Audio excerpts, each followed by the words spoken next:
A pleasant good morning. You're on Caribbean Country 93.5. And again, if you're listening to us this evening, tune in because we got Mr. Warren Mosler here today again, which I enjoy having him on. Very enlightening. And again, where the rubber meets the road, again, are the areas and again, his qualities of being a successful individual in his own right. Applying some of these efforts to government, and also a resident of the United States Virgin Islands is refreshing. I don't know whether you saw the newspaper, we discussed it a little bit. Their revenues are down for the Port Authority by 29%. And as we had discussed, and you are so well aware of it and have been talking about it, that's going to affect the retailers, everybody else. So when you take a look at this issue, it's my understanding, number one, you could respond to that. Number two, we want to talk about your economic development plan. So any thoughts on the newspaper story? Yes, because it falls right into place. Yeah. And good morning, everyone. Good morning. So the Port Authority gets its revenues from landing fees, I believe. Correct, right. Okay, and Ports as airports as well as seaports. right, and part of the problem is we charge too much for landing fees as far as the cruise ship companies are concerned. We charge $13.50 last I heard, Right. and they think that's outrageous, and so they're going to other places.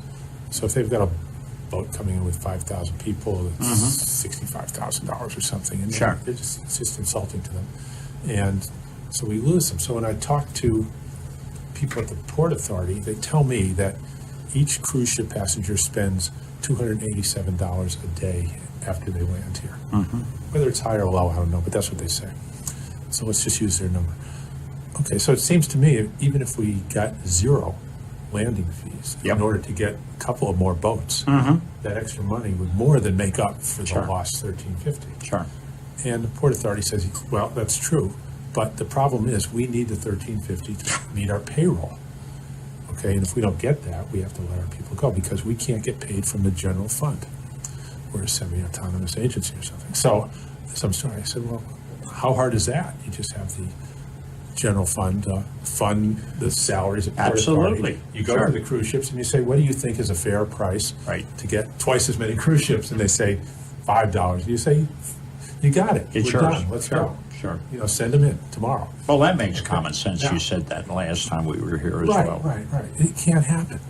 Okay, there's no coordination in our government to make these things happen. So one thing that needs to be done is to open up these channels of coordination so that we can immediately start restoring cruise ships and everything else. Sure. Air flights and everything. We're being penny wise and pound foolish because of this, let's call it institutional structure we've set Right. up that's we're tripping over, okay, Sure. and it's getting in the way of everything. So that is part of my economic.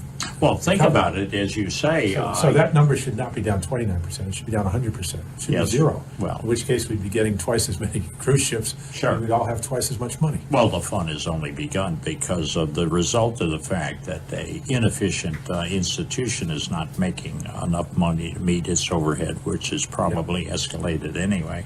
It used to be an area where we would pack ex-politicians in that area to give them high salaries once they retired. And I'm just telling you how it's worked. Sure. But you're correct. I mean, that game has got to stop. And being the ambassadors, so to speak, of the ports of everybody coming in here, why in heaven's name, when you put these numbers together yourself, that we would be so foolish to be doing this continually? Right. And you don't hear anyone else talking about it. No, And you don't hear anyone else talking about it. no. One possible answer is because the reason they're running is they want their turn to play the game. Correct. Okay, that's not why I'm running. I don't want a turn to play this game. Well, I'd it's- rather have somebody else do it. If there was just anybody I could support. Well, I please tell just me. wanted to inject myself. You've got many areas where somebody is retired in a high area and put on certain boards and commissions and stuff like this. Some are non-paid, some are. And then you have this rivalry going on, and then us justifying this kind of stuff because that's the way we've always done it. So, right there. Talk to me a little bit about your economic development plan. All right, so let's start with the GERS. Yeah. Okay, so my proposal for the GERS is as follows. A few years ago, we authorized $600 million of new rum cover over bonds. We were going to sell the bonds to Wall Street was going to sell the bonds for us, take $20 million in commissions, and then give them what's left over to the after the commissions to the GERS. Sure. Right. It never happened, and we can go into why. It doesn't matter. It didn't happen. So I come along and I say, okay, well, why don't we just go ahead and authorize, they're already authorized, issue the bonds, and just contribute them directly to the GERS. Sure. Because we can't sell them now. Nobody will buy our bonds because they're afraid they won't get their $600 million back. If they only get $575 million, they've made a bad investment, right? We contribute them to the GERS. If they get $575 million, they're pretty happy. It's a whole different thing. They haven't given up real money to get these like an investor does. This is just added assets for the fund. Okay, so, and these are rum cover over bonds. They are covered by the projections of future cash flow from the rum revenues we get. Okay. Yeah. That will remove some of that money, all of that money from the general fund. Sure. Okay, and so we'll get to that later. But right now, we contribute those bonds to the GERS. It more than doubles the amount they have under management right now, from $700 million, if those numbers are correct, and to $1.3 billion. Now, they have an unfunded liability of $3 billion, which is much higher. Right. However, that's not true. It's that number is grossly overstated. Sure. It's overstated by all the actuaries and accountants the GERS hired that come from the states, because we keep our own income taxes, right, and the states don't. Right? So when we pay out $3 billion over time to all the retirees, they're going to pay us right back, right, tax, maybe $1 billion of income taxes and other taxes. Okay, and so our real cost, we give them $3, they give us $1 back. It's only $2. Right. So the unfunded liability first isn't as high as everyone thinks. If we don't take the GERS money and do something else with it, if we just leave it in the GERS. So, and I'm going through my notes here, so I do it in order so I don't forget anything. Okay, so one thing, what we have to do then is to credit back tax money to the GERS. Now, what does that mean? So let's say you're retired and you get a check for $2,000 from the GERS, which is a government check. And then you have to pay $300 in income taxes. Correct. Okay. The $2,000 came from the GERS. The $300 goes back to the government. That should go back to the GERS. Sure. Okay. Your net cost to the GERS is only $1,700. It's not $2,000, because they give you $2,000, you give them $300 back. Sure. We go spend that $300 on something else. Right. We are spending GERS money on the rest of government. The rest of government has been living on the back of the GERS fund, and so we stopped doing that. Okay, and that's where the unfunded liability comes down the moment we stop doing that.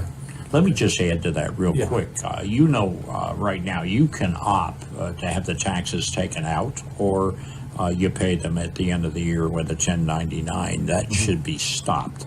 In other words, what should happen is that everybody has it deducted. You don't have any more option anymore. Yeah. So they get it right away. Okay. Because sometimes you have what we call tax fraud. I don't know whether you've ever heard of that. Right, Okay. but I'm not, that's, right, but that's not going to change the broad economic. No, it's not, but you're going to know you're going to understand your point. I understand your point.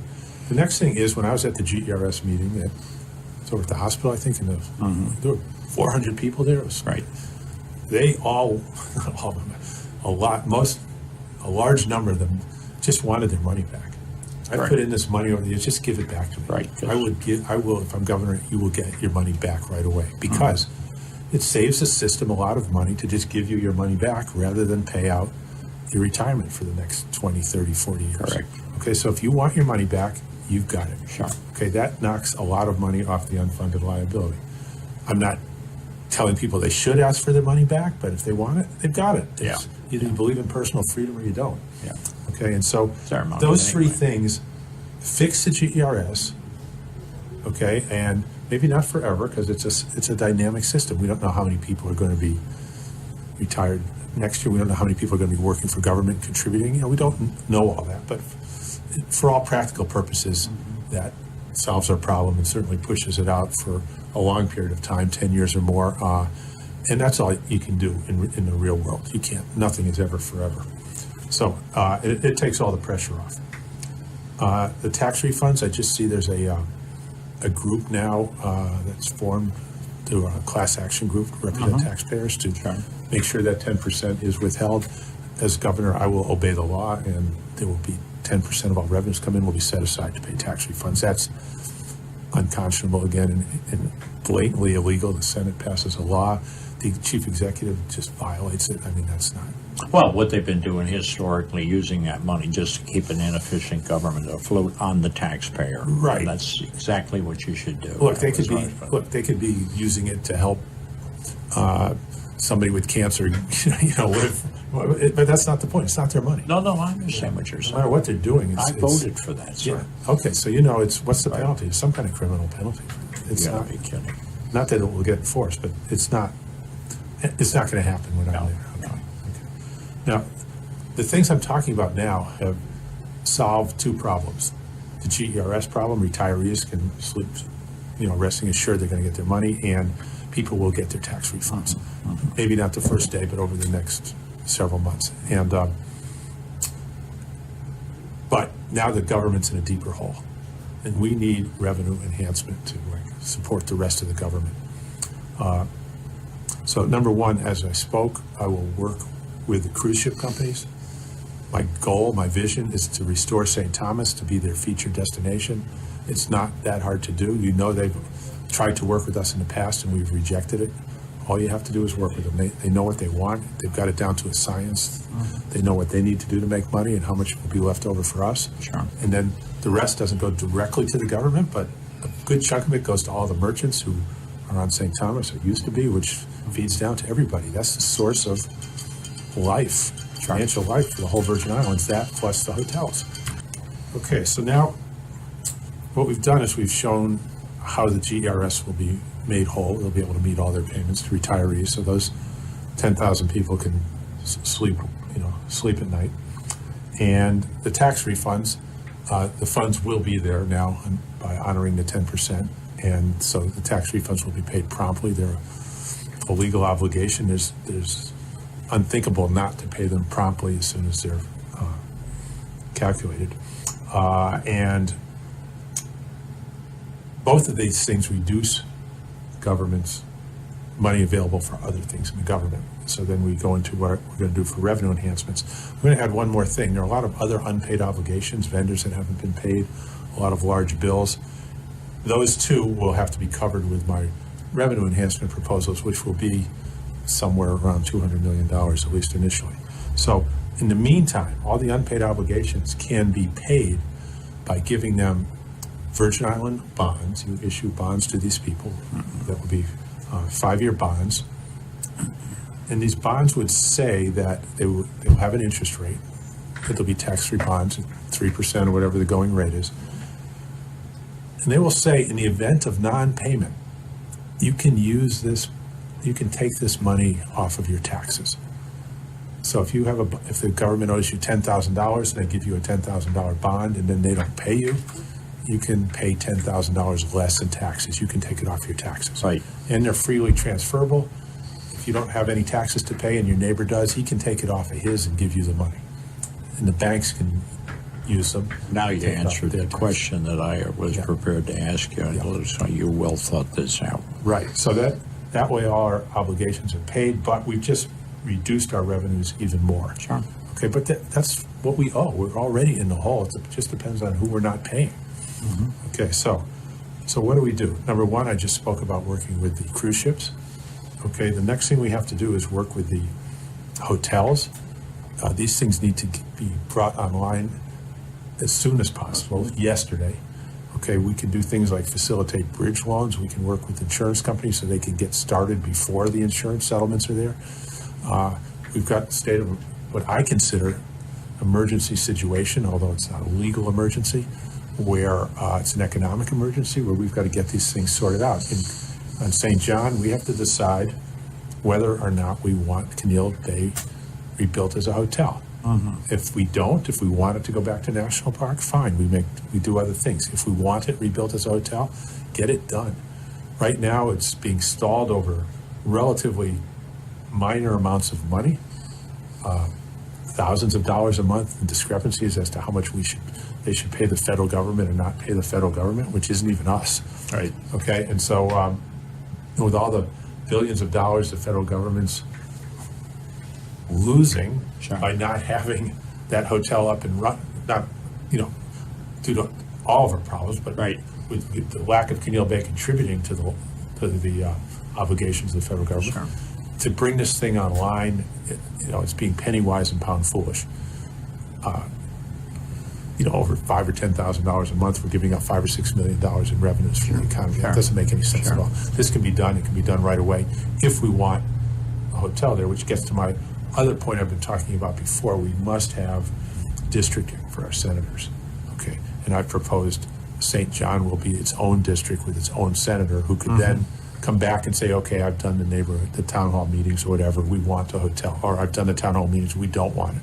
Right now, we don't even have a way to determine whether that community wants a hotel, and whether, even if they don't, the Virgin Islands should impose it. I mean, we don't have any way to get from here to there, so it's just stalled. And again, either way, as the chief executive, I'll work with it, but you got to give me some clarity so we can move forward one way or the other. Sure. All right. It's the same thing with Frederickstead in the ballpark. If they had their own district and their own senator, this wouldn't have happened. Okay, so we've got to do that. But this is not about districting. Can I get you real quick back to taxes? Yep. What are you going to do about, and we all know we're under the mirror theory of taxation, the earned income credit, poverty obviously creates that. Yeah. And it's a substantial amount of money that, we are in a position where we owe the federal government for it, or it comes out of our own treasury, let's put it this way. It's reduction. That's correct. Okay, and right now, we can work on it, but we have to live with it. Right.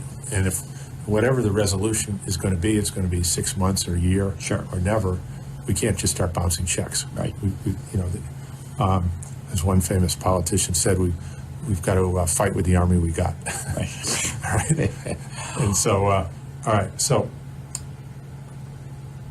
we're going to coordinate our government, okay, so that we can do things like reduce landing fees and then pay Port Authority out of general funds. So coordinate with the Senate. We want to coordinate WICO with the Port Authority so they're not competing with each other. We're never going to allow one agency to sue another agency where we have to pay legal fees. And they both work for the legislature. If they have a dispute, take it to the legislature. Don't take it to the court system. That's just insane. Okay, that's allowed. Suing yourself. Yeah, and then you pay legal fees. Yeah. You got one guy cutting your grass in front of your yard and another guy cutting the backyard, and they are arguing over the borderline, and they both go to court at your expense. It's like, no, you just go out there and tell them where to cut. It's like they both work for you. All right. We've got to expedite the restoration of our hotels, and I've got some new incentives that will be implemented to promote hotel and convention center business. And that comes down to what's called VI source income, where if any money is made in the USVI, no matter where those taxes, the federal taxes are paid, whether it's Washington or here, it's our money. So if somebody comes down here and works for 2 weeks as a lawyer, wins a big case, makes $1 million, pays $400,000 to Washington, that's our money. We just have to claim it.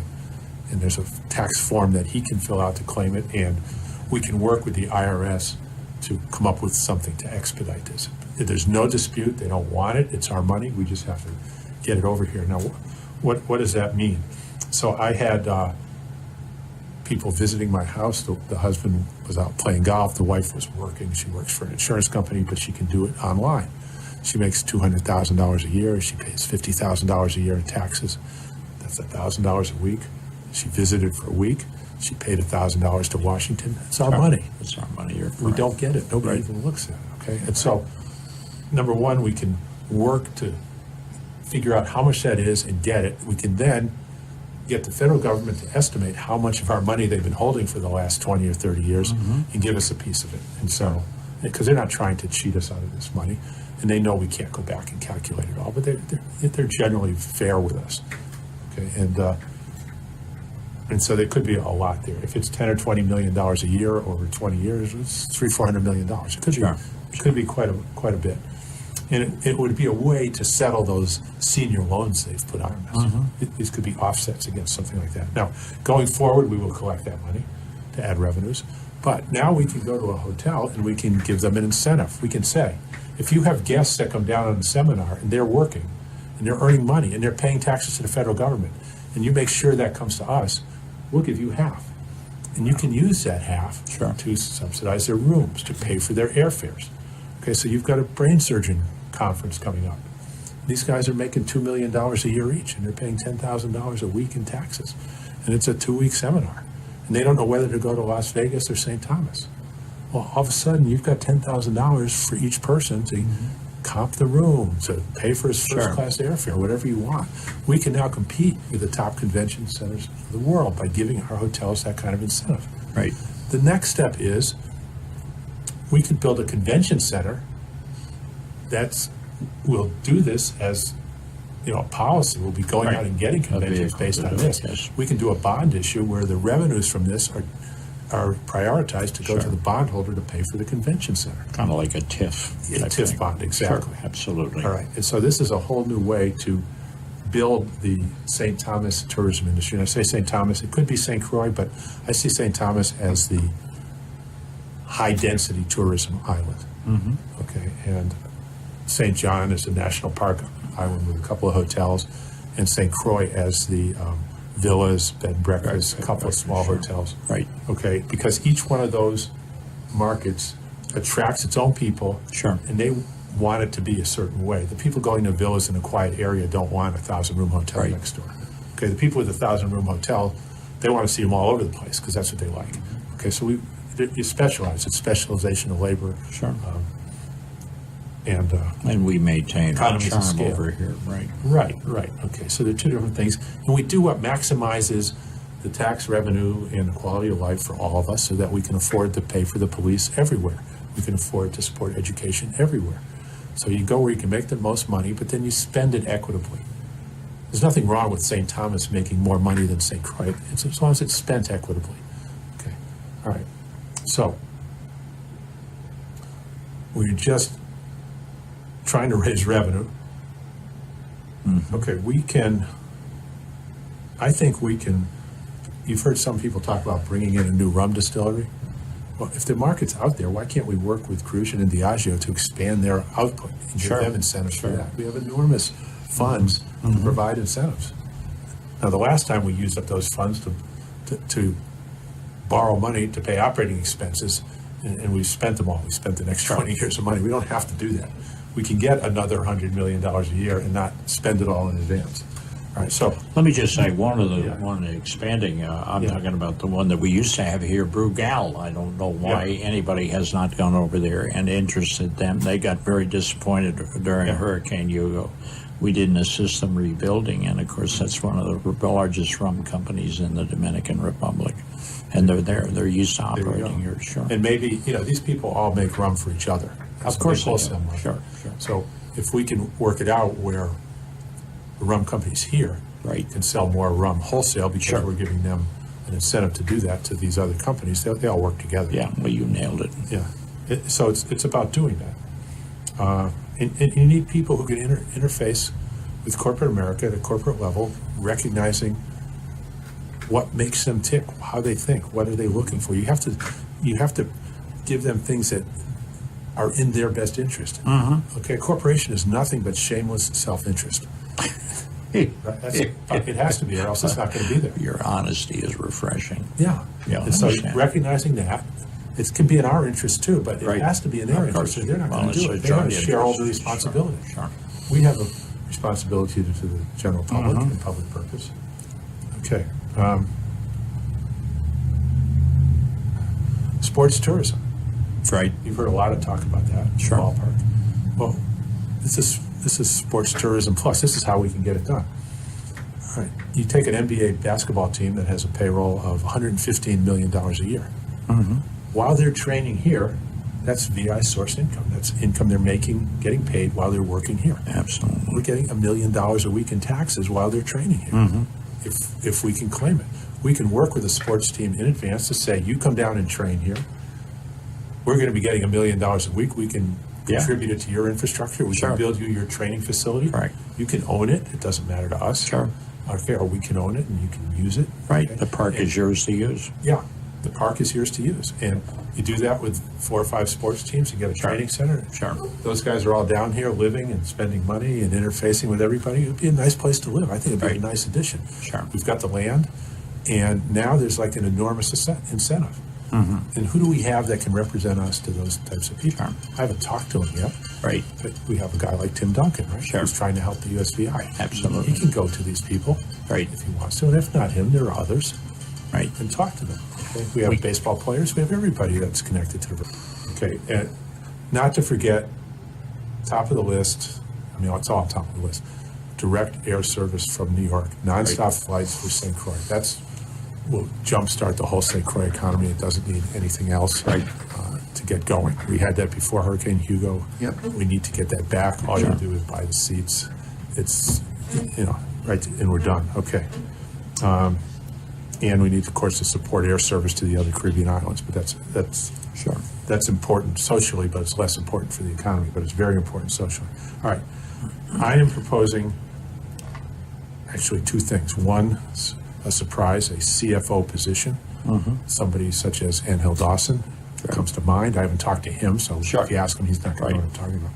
But who will be an executive level person who will have all the numbers from all the departments tabulated every day, Yeah. so that we can look at it and published, so everybody knows, Sure. not just me. I'm totally transparent. What I And know, you're gonna keeping know. it internal as well. So Yeah, and, it's- and everybody will know. It's not Sure. going to be, there aren't going to be any secrets. Sure. Okay? If I know a number, you're going to know the number. All right.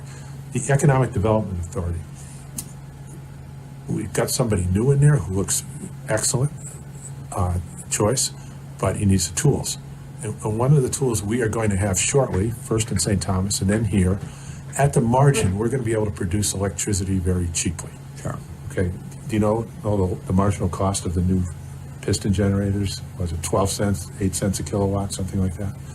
That is my recollection. Okay, which means we'll be able to sell electricity at 15 cents a kilowatt, make a small profit. Sure. And to new corporations that move into our new industrial park designated area,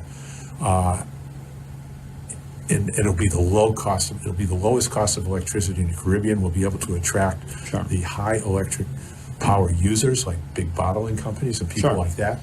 And that employ a lot of people. yeah, Yes. and that 5 cents a profit per kilowatt profit that we make by producing it at 10 and selling it at 15 will bring down the cost for everybody else. Sure. Yes, they'll be paying less than us. Right. But they're coming in at the margin, giving us a profit, and as our output goes up from 70 kilowatts to 250, Right. then our prices will come down towards their prices. Our problem now is economies of scale. With the power production way down, we've got $150 million of overhead. Okay, that gets divided up among all the customers of WAPA. Sure. Okay, if you're the last customer of WAPA and everybody's gone, you know what your bill is? $150 million. Okay, we need as many people as possible to get this $150 million down to as low as possible. So we have to bring this in, and along with it, we get all kinds of other benefits. Well, you get the taxes these employees are going to be paying. Right. You Now know, those- that goes into the general fund. Right, And and you those can ta- offset again. And those this. taxes they're all paying Right. can be used to support the park and Sure. further support these companies, and we can have an industrial park like no other in the world. It can be the kinds of places we want. They can be clean, they can be high-tech, it can be whatever we want. We're going to be giving these companies such an attractive place to go that we'll be able to pick and choose who we want to be our neighbors. I want to thank you for the interview. We're going to have to cut this thing off if we can. Maybe some final thoughts to your prospective voters out there. And again, once again next week, I'll certainly be happy to have you on again. Okay, so I'm Warren Mosler, independent candidate for governor. I'm running as a matter of conscience.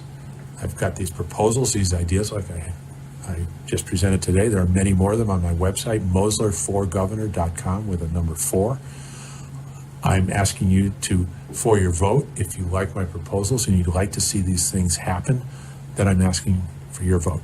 And I thank you very much.